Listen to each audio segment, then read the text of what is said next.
So I've had a great question coming from a player called Jack, who's been getting really frustrated with inconsistent performance levels. So he said that sometimes he can get man of the match, but then he can't build on that the following week and go and get another man of the match performance. And I've got two things which I can recommend to help you overcome this and increase your performance levels and become more consistent with those. So the first one is that you can't rely on luck to create the environment that you're looking for to go out and put on a great performance. We actually have to build that ourselves. So you can't rely on other players having a bad game, the weather being perfect, the pitch being really great.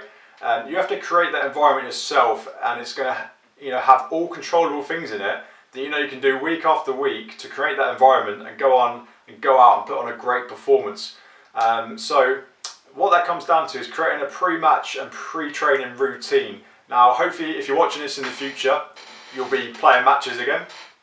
If not, you can still apply this to your training sessions right now. So you need a pre-training routine that you do every single week, and that includes things like your nutrition, what you're doing in terms of your mobility, flexibility, muscle activation before going out, and also how you're getting your mindset focused on things that you need to go out and do in that session. So you can tweak this week after week to week to implement things that you think will help this and take things away which you don't think will have a direct impact. But that's the first thing. So think about what you're eating throughout the day, how you're hydrating yourself. Are you doing muscle activation work, myofascial release work? What are you doing in terms of your mindset to prepare that to go out and perform in terms of giving yourself controllable goals? And that leads me on to the second one, which is having goals which are controllable. So you have something that you can look back on your performance and judge your performance and measure it in terms of the goals which you gave yourself. So something like man of the match is too much of a subjective thing to rely on that to know when you've played well and when you haven't played well. So you might think that you have a great game one week, but you didn't get man of the match, but you didn't play as well in another week, but you did get man of the match, and that's going to cause anxiety, frustration, and confusion for you, which is why it's so important to have goals which are controllable. So you can look back and think, I'm looking at my goals, did I achieve those? And I know that if I did, I had one of my better games if I did these things more often than not.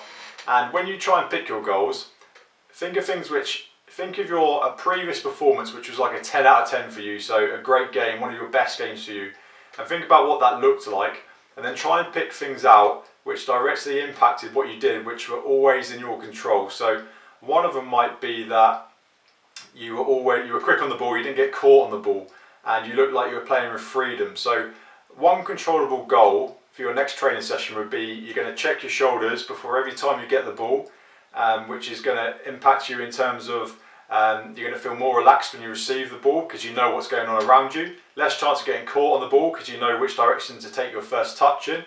And you're going to hopefully know what you're going to do next with the ball before you've even received it, which is going to mean that's going to be done, higher chance of that being done with better quality as well.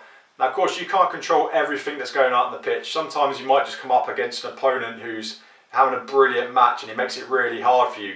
But if you do these certain things well, you're giving yourself at least the best possible chance of having a great game if those other things fall into place. Okay, and another one I like to give strikers is finding pockets of space in between defenders, because then you've got space to receive the ball in. Hopefully you've got a few seconds to then pull the trigger and have a shot. If you didn't do that, you're going to have less chance of scoring a goal, for example. So again, no one else can stop you from doing these things, always in your control. And as I say, I like to give players 3 things to think about before training their matches, but if 3's too many, then just make it 2 or 1 to start with until you get used to this. And you can tweak these week after week, because you'll find that your goal from last week, now you're just naturally doing that and you've added that into your game. And this is how you keep stacking and building up your performance so that you're consistently playing to a high level and giving yourself the best possible chance of getting a man of the match performance, which is out of your control and it's down to opinion anyway. So 2 things there, pre-training ritual and pre-match ritual. And second one is always having controllable goals to go back and measure and judge your performances with. Because did I have a great game today? Let's look at my goals that I had. How often did I do these? I did them quite often. Great. I didn't do them at all. Probably wasn't my best performance then. But if you can also have someone on the sideline recording what you're doing in terms of your goals, then that's also going to be a great thing, because you're going to have more factual data there. But if not, just try and always keep your mind focused on what are my goals today, what am I trying to do, and that alone is going to help you play with a bit more purpose, and you're keeping your mind on the right things. Okay, now if you found this helpful, please share it with your teammates or even your coaches, and you can find lots more coaching videos in the Matchfit app, so you can download that from the app stores. Just type in Matchfit conditioning and you'll find the app on the app stores to download. It's free to download. And if you want a framework of how to implement this throughout the season, click on the link in our bio, and I'll add it below this video as well.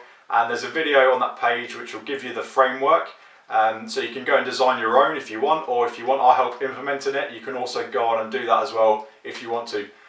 So I hope you enjoyed the video, and I will catch you in the next one.